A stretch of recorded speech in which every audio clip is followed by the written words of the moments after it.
Sesioni i ri parlamentar nis të hënën e 19 janarit, por socialistët kanë nisur prej kësaj jave takimet e forumeve të tyre. Të njëjtë, sekretari i përgjithshëm Blendi Klosi thiri nëse li drejtuesit politik të qarqeve i pranishëm ishte dhe sekretari zgjedhor Damian Gjiknuri, pasi socialistët do të futen këtë vit në proces zgjedhor për të rinovuar të gjitha forumet e tyre drejtuese.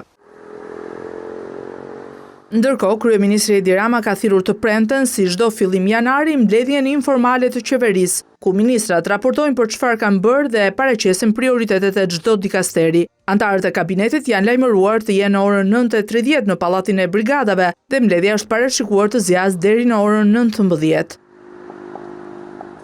Të premten e ardhshme, në datën 16 janar, vetëm 3 ditë përpara nisjes së parlamentit, do të jetë radha e 83 deputetëve të grupit parlamentar për të takuar me kryeministrin, por ndryshe nga mbledhja e qeverisë që do zhvillohet larg kamerave, mbledhja e grupit parlamentar socialist do të jetë e hapur për mediat. Kryeministri dhe kreu i grupit kuvendor mësohet se do të mbajnë fjalime, që të gjitha gjasat të bëjnë të mendosh se do të përqendrohen tek sjellja që socialistët do të kenë në parlament përballë opozitës, që ka deklaruar ndërprerje të marrëdhënieve institucionale me shumicën, përfshirë këtu edhe punën për 2 reformat e rëndësishme që nisën në sesionin e vjeshtës, krijimin e 2 komisioneve bipartizane për amendimet në ligjin elektoral dhe atë për korrigjimin e hartës administrativo-territoriale.